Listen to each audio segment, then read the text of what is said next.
guru Sekolah Dasar STKIP PGRI Lubulingga. Baiklah, di sini saya akan menjelaskan tentang elemen kurikulum 2013. Yang pertama, pengertian kurikulum.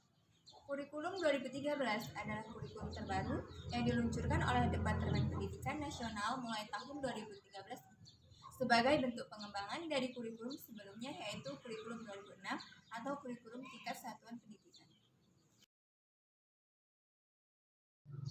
Standar proses pendidikan. Standar proses pendidikan adalah standar proses yang berkaitan dengan pelaksanaan pembelajaran pada suatu satuan pendidikan untuk mencapai standar lulusan pendidikan. Pada sasaran pembelajaran pengembangan mencakup 3 ranah kompetensi. Yang pertama, kompetensi sikap, kompetensi pengetahuan, dan kompetensi keterampilan yang dikolaborasikan untuk setiap satuan pendidikan. Ruang lingkup standar proses pendidikan. Proses kurikulum yang berlangsung secara berkesinambungan dan keterpaduan, yang berlangsung secara bertahap dan berjenjang, yang terdiri dari proses perjajakan dan pengembangan, proses perencanaan pembelajaran, proses pelaksanaan proses pembelajaran, proses penilaian proses pembelajaran, proses perbaikan efisiensi dan efektivitas, serta proses penilaian evaluasi. Ruang lingkup standar proses pendidikan. Standar proses pendidikan pembelajaran pada satuan pendidikan diselenggarakan secara interaktif, inspiratif, dan menyenangkan. Untuk setiap satuan pendidikan melakukan perencanaan pembelajaran, proses pelaksanaan pembelajaran, serta tujuan standar proses pendidikan. Tujuan standar proses pendidikan yaitu standar proses yang dikembangkan yang mengacu pada standar kompetensi lulusan dan standar isi yang telah ditetapkan sesuai dengan Peraturan Pembelajaran Nomor 19 Tahun 2005 tentang Standar Nasional Pendidikan. Standar penilaian. Standar penilaian adalah kriteria mengenai lingkup, tujuan, manfaat atau fungsi, prinsip, mekanisme, prosedur, dan instrumen penilaian hasil belajar peserta didik yang digunakan sebagai dasar dalam penilaian hasil belajar peserta didik pada pendidikan dasar dan pendidikan menengah. Tujuan standar penilaian.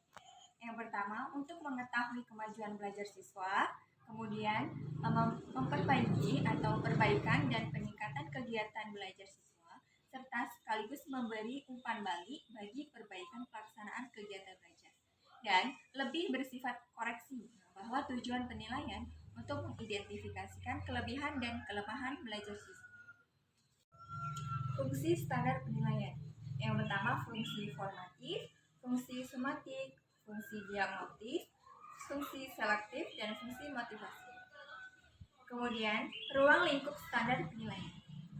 Penilaian hasil belajar peserta didik mencakup kompetensi, sikap, pengetahuan, dan keterampilan yang dilakukan secara berimbang sehingga dapat digunakan untuk menentukan posisi relatif setiap peserta didik terhadap standar yang telah ditetapkan. Cakupan penilaian merujuk pada ruang lingkup pada materi, kompetensi mata pelajaran, kompetensi muatan, kompetensi program, dan kompetensi muatan proses. Prinsip-prinsip penilaian pada kurikulum 2013. Yang pertama, prinsip objektif, prinsip transparan, prinsip adil, prinsip terbuka, prinsip menyeluruh dan berkesinambungan, serta sistematis dan akuntabel serta edukatif. Bentuk penilaian hasil belajar. Bentuk penilaian hasil belajar oleh pendidikan dilakukan dalam bentuk ulangan, pengamatan, penugasan, atau bentuk lainnya. Kemudian penilaian hasil belajar digunakan untuk mengukur dan mengetahui pencapaian kompetensi peserta didik dan mencapai kompetensi pendidik. Kemudian memperbaiki proses pembelajaran, menyusun laporan kemajuan hasil belajar harian, tengah semester, aktif belajar dan aktif tahun, dan serta kenaikan kelas. Mekanisme penilaian. Yang pertama, mekanisme penilaian hasil belajar oleh pendidik, kemudian mekanisme penilaian belajar oleh satuan pendidik, dan yang terakhir penilaian mekanisme penilaian oleh pemerintah. Prosedur penilaian.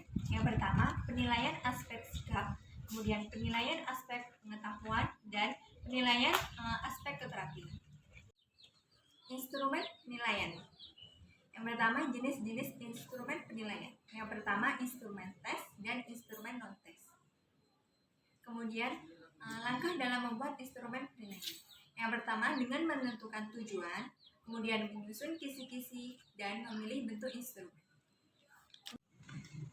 Baiklah, sekian materi penjelasan dari saya. Terima kasih. Wassalamualaikum warahmatullahi wabarakatuh.